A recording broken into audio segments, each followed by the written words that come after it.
Dort playing with all kinds of confidence on the offensive end. Forbes missed the attempt, and there is Dort elevating up to the rim for the one-handed slam. Trying to cap it off with a three, and he does!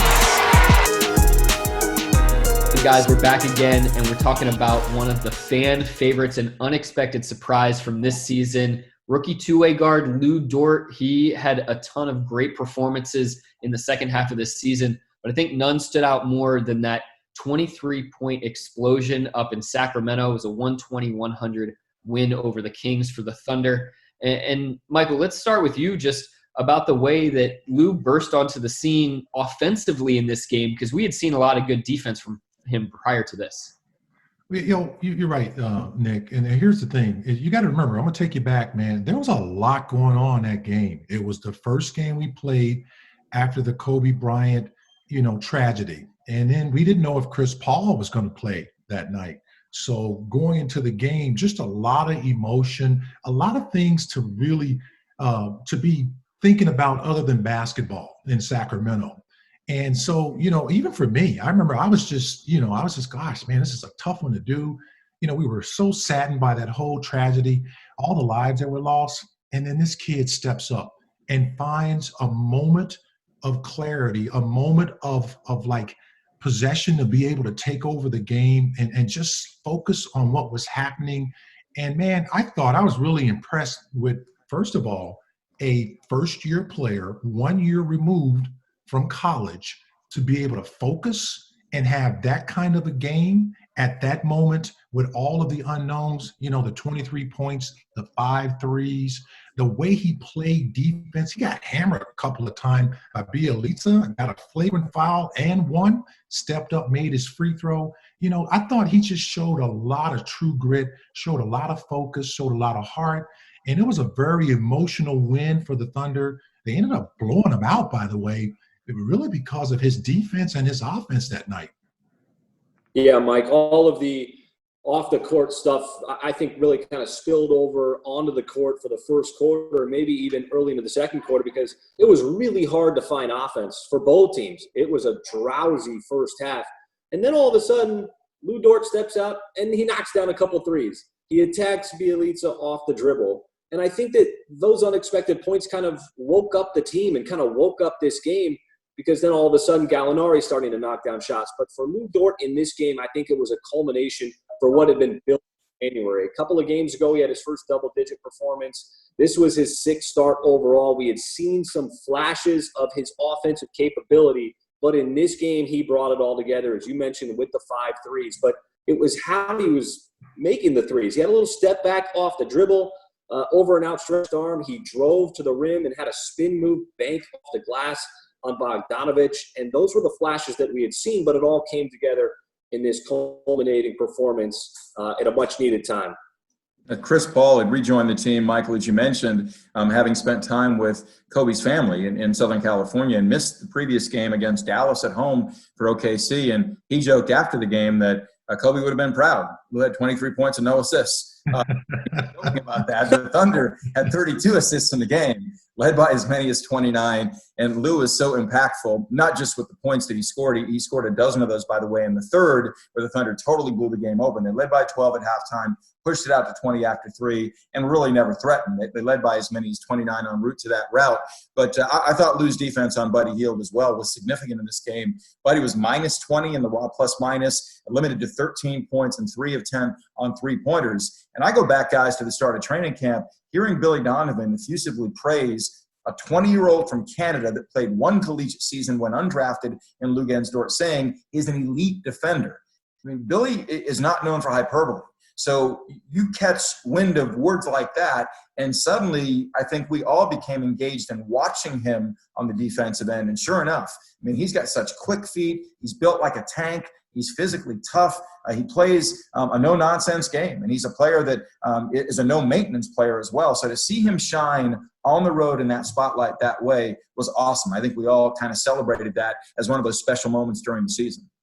And Matt, that moment that you referenced between Chris and Lu, the fact that he could make Chris crack a smile and a joke in that time, which was really emotional and difficult, I think it was indicative of the way that the team, the veterans, really took to Lu throughout the course of the season.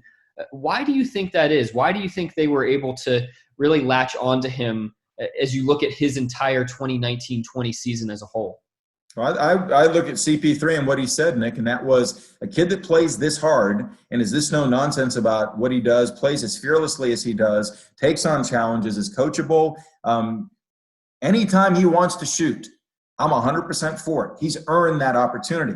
You don't hear a veteran that's been in the league 15 years and is a 10-time All-Star say things like that offhandedly. So I think that's it. I mean, he earned the respect with the reputation he generated day to day through practice sessions, keeping his mouth shut, which sounds maybe a little bit harsh to say, but for a rookie that's learning, if you come and are a sponge absorbing what veterans have to say and what the coaches are offering, and then you go out there and simply do your job, I think that it engenders the level of respect that he had from his teammates. And quickly, as you mentioned off the top, I mean, he was a fan favorite. There were a lot of chants of Lou at Chesapeake Arena as the season wore on. Mike, what do you think? Should rookies keep their mouth shut? Yeah, because just carry luggage, take it all in. That's kind of what I had to do. I was carrying a lot of luggage, bringing a lot of room service on the road.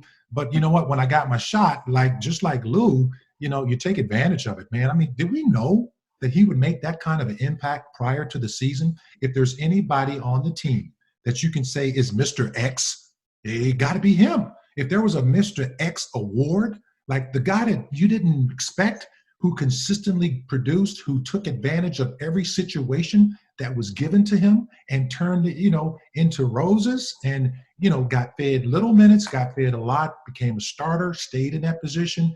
That guy was the guy, man. I thought he was really, he became almost like, we kind of raised the bar for Lou as the season went on. We said, all right, we want more of this big guy. Come on, man. Don't have an off night shooting. And I'm going, I got to remind myself, this guy is just, like you said, Matt, he only did 1 year of college, so you can't keep expecting all this tremendous play from him. But it seemed like, every night, Chris, that's what you got from this guy. Well, you guys are sounding surprised. Well, he's from the Pac-12. What do you expect? I knew that was coming. Conference of Champions. Okay, yeah. Wait, Chris, where are you at right now? Are you in LA, one of those Pac-12 cities? Yeah, okay, never mind. You don't have to tell me. As far as I'm concerned, I'm in Oklahoma City. No, but he was fantastic, and he earned his way onto the floor in his opportunities, and I think that's what garnered the respect. I mean, when you're an undrafted free agent, the expectations for you are to get cut at some point or be stuck in the G League. And as his confidence grew, the confidence in the coaches grew, and they just couldn't keep him off the floor. And it was really fun to see. I mean, the acumen that he had on the defense end was praised by the coaches, as Matt said, but also praised by Steven Adams. I mean, Steven Adams, as he got more and more acclamation in that pick and roll defense, was more and more effusive of Lou Dort. And I think that we expected that going further into the season. Chris, I'm glad you brought up the G League and the OKC Blue, because Lou had a brief stint with the Thunder early, had a hiatus where he was playing mostly for the Blue, and then came back and started 21 straight games for the Thunder. And it seemed to me, just from talking to Lou, that time with the Blue had a major factor in terms of his confidence on the offensive end. We'd seen some defensive prowess, but he got some shots up after he came back from that stint with the Blue. And so I'm curious, from you guys' standpoint, how does a guy transition from being a player that's on a G League team, you're starting every night, and now you're coming down the stretch run of the season, heading into potentially playing in the postseason? How do you prepare for that, and what kind of impact can you have as a rookie two-way player in the postseason? I think he became a mainstay, Nick. I mean, a lot of the defensive game plan was drawn around his skill set. He always guarded the toughest wing player on the opposition. I mean, I'll never forget the conversation I had with Billy Donovan the morning of the game on the road at Houston when Terrence Ferguson's not available due to personal reasons. And the immediate thought was maybe there's somebody else that has some experience getting the call. And Billy looked like a Cheshire cat when he shared with me, I'm going with Lou Dort. I've got confidence in him. I believe in him. We're going to see what he can do in the fire, guarding James Harden, switching off onto Russell Westbrook. And he really showed himself exceptionally well in that game. And it just built from there. 16-5, the 21 starts he had. So there was an opportunity with Ferguson having the things that came up for him personally during the season. And Lou absolutely seized that opportunity. But I bring this back to the coaching staff having the trust in him, seeing the work ethic, seeing the progress that he made day to day as the reason. And I do think that his game translates to postseason because he is so fearless and he's willing to take on any defensive challenge. Any offense you get from him is a bonus. On the defensive end, he absolutely is going to stick and stay come playoff time. I don't know about you guys, but I was really looking forward to whatever matchup it was going to be, whether it was the Thunder versus the Jazz. I want to see Lou Dort defend Donovan Mitchell in the postseason. Whether it was the Thunder and the Rockets, I wanted to see Lou Dort defend James Harden in the postseason because that was going to be his primary duty. And considering what we had seen from him throughout the course of the season, those were going to be incredible matchups. Well, guys, I think his base game, is really – he had a tremendous rookie season. And, we all can agree that it was so productive. But here's what I look at, too. And you look at what's on the horizon for Lou Dort. He's fearless. He's like Gallo, you guys brought it up about, how he'd be willing to learn and just take in everything. He was like Michael Jordan said this. He's, when I played basketball, I was like a sponge, willing to learn, willing to experiment with new things. That's what I think of when I think about Lou Dort this year. He was one of those kids who came in, wasn't promised anything, took advantage of every opportunity was there. I think we saw a little bit more of the shyness go away in his game and the maturity start to set in. Now, I'm not going to get too excited about the maturity part because this is just 1 year for him, but this is the base year that he's had. He's averaged 7 points for the season. Okay, that's terrific for a guy coming from nowhere, as you mentioned, from the G League all the way up. That's a great NBA success story. He shot 30% from the three-point line. Now, that's not going to knock your shoes off or rock your boat, but I think that's a great base for him.